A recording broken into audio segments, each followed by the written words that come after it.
yalnız kaldım. Geceler uzun, kalbim kırık, gözlerim yorgun. Giden sen oldun, izin kaldı. Bir yarım kaldım, sensiz kaldı. Sessiz çığlıklar içimde, duymaz kimse, saklı derimde.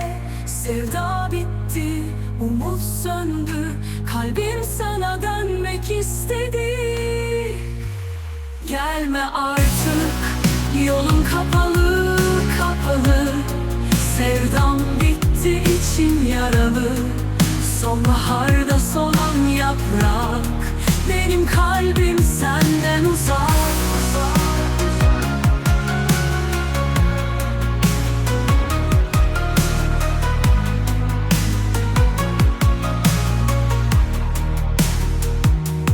Gelme artık, yolum kapalı.